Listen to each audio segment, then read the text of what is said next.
If you need any Xbox or PlayStation codes or anything gaming related, check the referral links down in the description. They'll take you to g2a.com. They already have a discount on most of their goods already, and with the code CHES at checkout, you can get yourself an extra 3% off as well. Hey guys, how's it going? Cheers back again and welcome to episode number 118 of the Career Mode Road to Glory here on FIFA 15. We start with a home game against Swansea City, a side that can cause a few problems. Obviously they do tend to play a rather possession-based style of football, and that kind of cancels out my own style of possession-based football, I suppose. So I wasn't really too sure how it was going to go against them in this particular game. We had indifferent results against them last season, a couple of very close ties as far as I can remember, and they're starting a decent side. As you can see, Wayne Routledge and Nathan Dyer out on the wing, so obviously got pace in those wide areas. Jonjo Shelvey still there in the midfield, and I was particularly wary of Channa Keane at left back. Obviously you remember him, or some of you will remember him, from the Manchester United Career Mode series I did on Twitch earlier on in the year. He was a particularly good left back, very good pushing forward as well as defensively, but we had to work defensively ourselves here with a good save there by Kieran Westwood to stop them from taking the lead in the opening few minutes. But then we caught them on the counter-attack, and Aquadar plays in Ranty here. Not really too sure what sort of pass that was from Ranty, but he was going to find the ball eventually working its way around to Nicholas Sporer, who is the inside of the post, and then it comes away. So we came close at either ends to seeing the first goal of the game.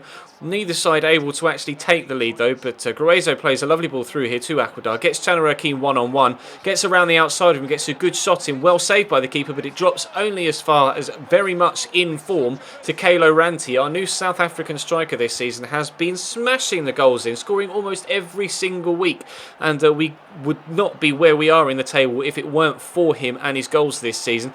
Getting in behind Channa Keane again in this particular highlight. Obviously Channa Keane, he's kind of like the Turkish Roberto Carlos, not quite as good defensively, but very, very effective with long shots and actually bombing down that left hand side and getting crosses in. So I tried to make sure that they went down their right hand side, but you can see they used Channa Keane here, getting inside on the left, and he was involved again. I thought that ball was headed towards the middle of the area. It wasn't. It was dinked over to Channa Keane, and a good shot, but again well saved by Kieran Westwood, and he's been a very, very invaluable asset to our side. Both Ranty up top scoring the goals and Kieran Westwood at the back stopping the opposition from doing the same have been the main reasons why we are at the top of the table so far in this season. Another good save though by their goalkeeper, kept it at 1-0, and it stayed at 1-0. And actually after this game, this was played kind of December 29th, I believe, and we're now into the January transfer window. Now Salah Solomon, our Egyptian centre-back, not very happy at the moment because he's not getting any first-team football, so he wants to leave. The board would like me to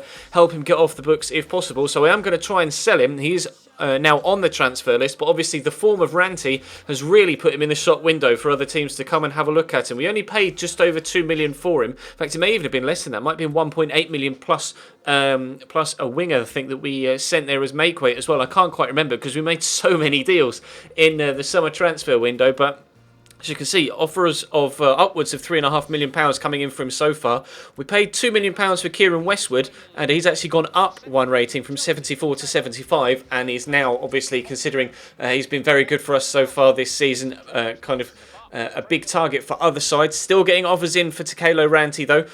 Again, as always, I don't go reject all offers because I do find it quite intriguing to see which particular teams are interested in my players and how much they are offering or willing to pay for those players. But we get another offer in for Kieran Westwood here. Did accept the offer for Stuart Atkinson, the young goalkeeper that we thought was going to grow and actually hasn't. And of course we do have the other young goalkeeper now, Fabian Torres, in the first team squad at least to try and grow, so we can let the other youngster go. He hasn't, or no movement has been made on that deal as of yet. As you can see, we're heading into this next game against Reading, also at home. We're first, they're 19th, so it should be pretty straightforward, shouldn't it, against the side that are 19th and really struggling so far this season. The same starting 11 out for this one as it was previously against Swansea, so we had a strong game before, I want a strong game now.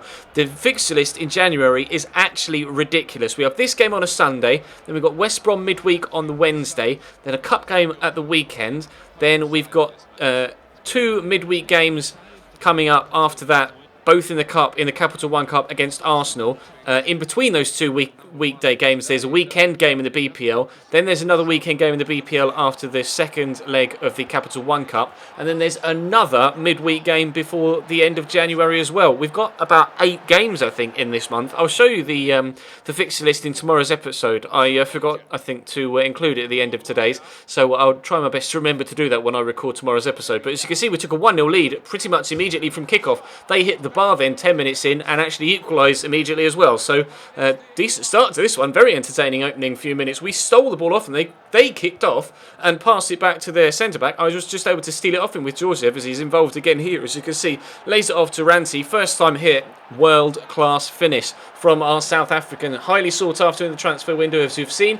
Highly sought after by us as well to maintain his position in the first team starting lineup by not letting him go anywhere because he's scoring so many goals. That is a brilliant hit. The second replay angle shows it even better.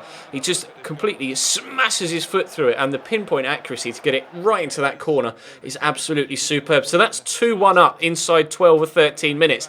Game kind of died down a little bit there as we headed further towards half-time, although we are going to catch them on the counter-attack here. Georgiev playing through Ranty again. One-on-one with Hector the defender. We completely sell him there with the turnover inside and always confident in Ranty to finish opportunities like that. He's kind of like Kwesi Appiah was for us in the lower leagues, except just a better all-round finisher and a better footballer in terms of his passing's better, his dribbling's better, his first touch is better. And I think Kwesi may have been slightly faster, or at least Kwesi felt slightly faster. But the way Ranty is on the ball is much better. And unfortunately, though, they put together a really nice move to make it 3-2 in the 66th minute. And I thought to myself, oh, hello, they might be coming back here, but they weren't able to do so. We did hold out for the 3-2 win. So 6 points from today's episode. We now are into the transfer window, so I will have a transfer targets episode tomorrow. Although I'm not sure how I'm going to work it yet because we really don't have much money. But Lille there offering 3.7 million for Ranty again before we end the episode. And as you can see, we are still top of the league after 20 games. A 4-point gap to Spurs, and then a further 3 to Chelsea and Manchester City. But a very strong opening first half of the season, but with the ridiculous fixture list this month and plenty more cup games to come, hopefully, as we go on a cup run in both competitions, it could get very congested between now and the end of this season, and I am expecting a big drop-off in performances.